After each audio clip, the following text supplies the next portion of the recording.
What would Scandal's Olivia Pope do? I'm thinking it might go down something like this. What? What? You have a look on your face. Because you are wrong. I am not wrong. I am very good at what I do. I am better at it than anybody else. That's not arrogance, that's fact. And I'm definitely better at it than you and your boys at the White House. That is the incredible Kerry Washington in such a great show, ABC's hit Scandal. Well, in a you can't make this up twist of fate, Paula Deen's actually just hired crisis manager Judy Smith. Now, Judy is the inspiration for the Olivia Pope character. So it begs the question, what would Olivia Pope, the fictional fixer, do for the queen of food, Paula Deen? Let me bring in Maggie Furlong, who's in Hollywood tonight. She's the West Coast editor for HuffPost TV. Maggie, I mean, come on. How do you ignore this stuff? What do you think Olivia Pope would do in this case? You know, it's one of those things where if you watch Paula Deen's supposed apology on the Today Show, the one where she never actually said, I'm sorry, you could just see people pulling their hair out. If she had a publicist that was controlling anything, it was not going the way that they planned. You know, she was crying about certain things, but not really definitely saying, I'm sorry. I feel like Olivia Pope would get in there and say, you have to own this. We have to own the situation. And that's what she does every week on the show. And that's what we want to see Paula Deen do. You have to control the spin that's happening around this disaster. And yes, so far, she hasn't really done it. Yeah, Olivia Pope wouldn't be having any of the behavior we've seen so far, because on Scandal, we see the fact that this woman never beats around the bush. She tackles a crisis head on with the truth, just goes for it. I mean, I don't know what you're used to dealing with, Ms. Pope, but we're just normal people. Phil, the press is accusing your wife of having an affair with one of the most polarizing political figures in the news right now, so normal is over. Normal ended hours ago. yeah, well, as we know, normal for Paula Deen ended when the deposition about her racist comments surfaced. Marvette Brito is here. She's kind of like Olivia Pope, except she never had an affair with the president. She is, however, the president and CEO of the Brito Agency here in New York. She's handled some of the biggest celebrity crises ever. So, Marvette, I got to know, from your vantage point, doing this kind of work, what would Olivia Pope say is Paula Deen's new normal?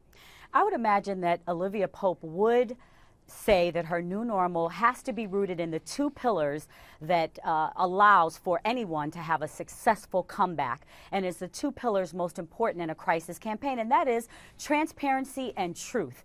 I would imagine that Olivia Pope would look forensically for those two things, particularly from her client. We haven't seen that yet from Paula Deen. So we need to see truthfulness from Paula Deen, ownership, and transparency. We need to be clear on what took place. For any strategist, in order for us to craft a campaign, we have to have an arrogance knowing that when we start the battle, we're not going to step on any unnecessary landmines. So that's why truth is paramount in having a successful comeback. And I don't know that we've seen that yet from Paula Deen, but hopefully with Judy's guidance, we'll be able to unearth what really took place. That's the only way that Paula Deen will be able to successfully recalibrate her brand from this tragedy. Yeah, I mean, you know it better than most people, Marvette. It's all about spin control, and that is something that Olivia Pope is huge on, obviously, and she's also huge on big drama. In fact, I was watching, as you mentioned a moment ago, Maggie, that Paula Deen interview with Matt Lauer on the Today Show, and it made me think that if Olivia were advising her,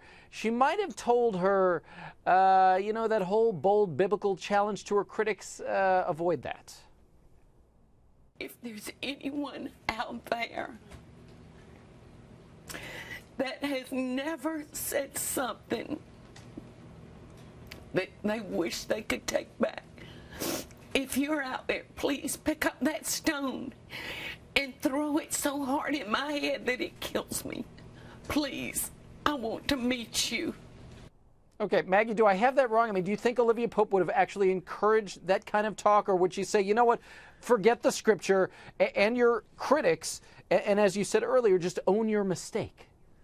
Yeah, leave God out of it, own your mistake. I feel like, that felt so rehearsed. And I know that Paula asked for a couple extra days and kind of postponed that Today Show interview, but it showed. She definitely had someone in there telling her, cry. You have to be crying. You have to show some kind of remorse. You have to make people feel like everyone's made this mistake. That is absolutely the wrong way to do it. And I think Judy Smith will turn it around. Olivia Pope certainly would. You need to own what you did, but you also need to make any sincere, you know, any crying feel sincere, any emotion, any apology. And that felt very rehearsed, very forced, and I think people saw right through it.